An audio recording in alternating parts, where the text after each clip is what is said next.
সবাইকে শুভ সকাল। আমি এখন আছি ময়মনসিংহের ত্রিশাল উপজেলায় আমিরাবাড়ি গ্রামে।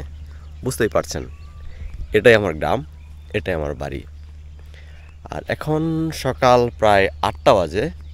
চারপাশটায় কত কুয়াশা সেটা অবশ্যই দেখতেই পারছেন, কিছুই দেখা যাচ্ছে না। আমি বেরিয়েছি গ্রামের সকালটা দেখার জন্য। বিশেষ করে কুয়াশা ঢাকা এই সকালে মানুষজন কিন্তু উঠে গেছে, সবাই তার কর্মে চলে গেছে।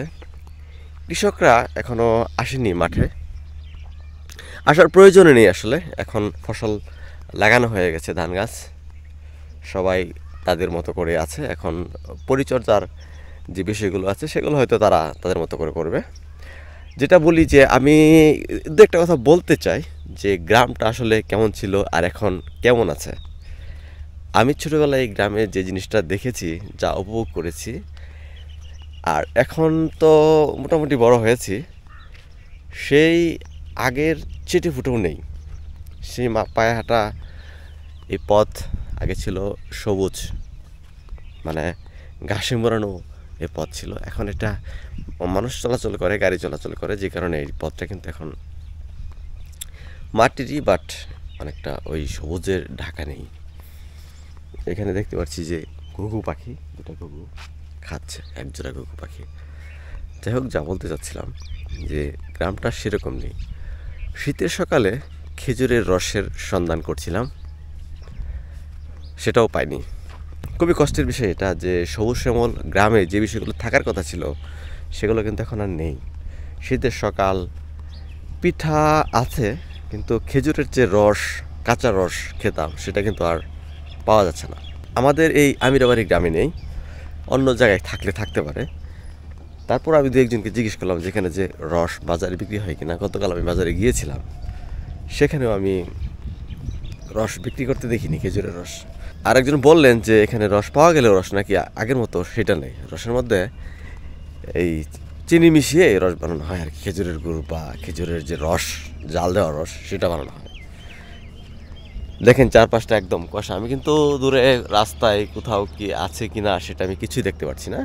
আমাদের বাড়ির সাথেই, পাশ দিয়েই একটা রাস্তা চলে গেছে, এটা পাকা সড়ক, সেটা দেখা যাচ্ছে না। এই গাছগুলো আছে এই পাশেই। এখানে একটু একটু অটোরিকশা, ব্যাটারি চালিত অটোরিকশা চলে, অন্যান্য গাড়িও চলে, মানে সকালবেলা ব্যাটারি চালিত অটোরিকশা চলছে দেখা যাচ্ছে। যাই হোক, আর রাস্তায় যে আমি একটু হাঁটছি সেখানে কিন্তু মানুষজন নেই। এটাই গ্রামের যে বিষয়। আগে আমি যখন, মনে আছে, আমি যখন হাঁটতাম, মানে স্কুলে পড়তাম, তখন মানুষকে হাঁটাচলা করতেও দেখেছি, আমি নিজেও দৌড়িয়েছি, হেঁটেছি, খেলেছি, অনেক কিছু। কিন্তু এখন আমি এইগুলা বর্তমান ছেলে মেয়ের কাছে এগুলো দেখতেছি না। এই যে সামনে একটা ঘুঘু, ঘুঘু একা একা খাচ্ছে। এই ঘুঘুগুলো এখন গ্রামে পাওয়া যায়, শহরের মানুষও পালন করে, অনেকে ঘুঘু পালন করে, ঘুঘু পাখি, সেটাও আমি দেখেছি। আমরা গ্রামে এগুলো পালন করতে হয় না, এমনি এমনি থাকে। দারুণ বিষয়। বেশ কিছু পাখির শব্দ পাওয়া যাচ্ছে, এখানে অনেকগুলো তাল গাছ আছে। আসলে যে এই গল্পগুলো করছিলাম, গ্রামে যে গ্রামীণ ব্যাপারটা ছিল সেটা কিন্তু অনেক ম্লান হয়ে গেছে বলা যায়। সেটা নেই এখন। সেই গ্রামীণ পরিবেশ, গ্রামীণ মানুষ, মানুষের চলাচল, মানুষের, মানে সব মিলে সেটা নেই। যেমন এই যে এখানে মাটি ভরাট করা হচ্ছে, কৃষি জমি ভরাট করে এখানে হয়তো কেউ কিছু করছেন, বাড়িঘর করবেন। ওপাশেও দেখলাম মানুষ বাড়িঘর করছেন জমি ভরাট করে। যাই হোক, মানুষ তার প্রয়োজনীয় হয়তো এগুলো করছে।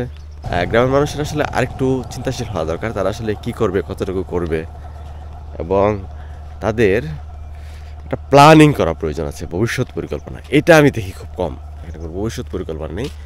এই যে যেভাবে পারছে নিজের মতো করে বাড়ি ঘর উঠাচ্ছে, জমি বিক্রি করছে, তারপর মানে যে যেভাবে পারছে, কোনো ভবিষ্যৎ পরিকল্পনা করে ওভাবে করে না, আমার মনে হয় না। কারণ আমি তো গ্রামের ছেলে, আমি গ্রামেই বড় হয়েছি। যদি এখন ঢাকা থাকি, তো আমার মূল শিকড় তো এই গ্রামেই, এখানেই তো আমার সব কিছু, এখানেই তো আমি বড় হয়েছি, আমি তো এই গ্রামেরই লোক। আমরা যারা গ্রাম থেকে শহরে যাই কাজ করার জন্য বা পড়াশোনা করার জন্য বা কোনো প্রয়োজনে যাই, তারা কিন্তু আসলে শহরের লোক না, আমরা গ্রামেরই লোক। এটাই আমাদের আসল। এখন আমার সকালবেলা একজনের সাথে খুব দেখা হয়ে গেছে, আমার খুব কাছের লোক। আমরা একসাথে বাল্যকালে স্কুলে লেখাপড়া করেছিলাম। দেখাচ্ছি সেই লোকটাকে, আমার বাইকটা। শোলটাওয়ালা হ্যাঁ বলা, কি খবর? কালকে দেখলাম, পরে আর খুশ হইলাম না। একটু গেছিলাম, আর কিছু না। হ্যাঁ ওখান কই যাও? এমনি একটু হাঁটতে হয়েছি। পরে আজকে কুমালাই হরবা? করতেছি তো। আসলে খুব একটা কিছু দেখাতে পারছি না আপনাদের, তার কারণ হচ্ছে কুয়াশা চারদিকে ঢেকে আছে। যতটা সম্ভব আমি গ্রামের পথে হাঁটছি। এই হাঁটার বিষয়টা আর আপনাদের সাথে কিছু বিষয় শেয়ার করার চেষ্টা করছি, যে গ্রামীণ পরিবেশ আসলে এখন কেমন আছে, বা গ্রামের লোকজন কেমন আছে। লোকজন হয়তো ভালোই আছে আমার মনে হয়। শহরের চেয়ে এখানে শাকসবজির মূল্য অনেক সস্তা, নিজেরাই উৎপাদন করে নিজেরাই খেতে পারে। আর অন্যান্য যে জিনিসগুলো যেগুলো অন্য জায়গা থেকে আনতে হয়, যে সকল পণ্য এখানে উৎপাদিত হয় না, সেগুলোর ক্ষেত্রে হয়তো বা এখানে মানুষের অনেক মূল্য দিতে হয়। যেমন গতকাল আমি বাজারের দিন ছিল, বাজারে গিয়েছিলাম, সেখানে দেখলাম যে কাঁচা সবজি যেগুলো আছে, টমেটো বিক্রি হচ্ছে 10 টাকা, সিম বিক্রি হচ্ছে 10 টাকার কম, 5-7 টাকা এরকম কেজিতে। আর ফুলকপি বাঁধাকপি এগুলো খুব একটা মানুষ কিনে না, এমন একটা অবস্থা। এটা অনেক 5 টাকা 4 টাকা এরকম 3 টাকা এরকম দামে বিক্রি হচ্ছে এখন। আর 10 টাকা যে বললাম টমেটো বিক্রি হচ্ছে, 10 টাকা কেজি যে টমেটো বিক্রি হয়, সেটা কিন্তু অনেক দাম। আমার মনে আছে আমি আমাদের যে ক্ষেত ছিল ওখানে টমেটো উৎপাদন করছিলাম, ওইখানে আমি টমেটো 1 টাকা কেজি বিক্রি করেছিলাম। এটা আমার মনে আছে। আমি আমার যে রিক্সা ভাড়া দিয়ে টমেটো বাজারে নিয়ে গিয়েছিলাম, আমাদের ক্ষেত থেকে টমেটো তুলে রিক্সা ভাড়া দিয়ে বাজারে নিয়ে যাওয়ার জন্য যত টাকা খরচ হয়েছিল, আর বাজারে বিক্রি করে আমি কিন্তু সেই টাকা পাইনি। মানে পরিবহন খরচটা আমার টমেটো বিক্রি করে উঠে নাই। তাহলে উৎপাদন খরচ এবং এটার পেছনে যে পরিশ্রম করেছিলাম সেটা কিন্তু উঠে নাই।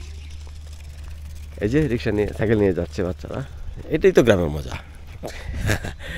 ওরা কিন্তু খুব মজা করে, যেমন আমরাও করেছি ছোটোবেলায়। এই রাস্তায় প্রচুর সাইকেল চালিয়েছি।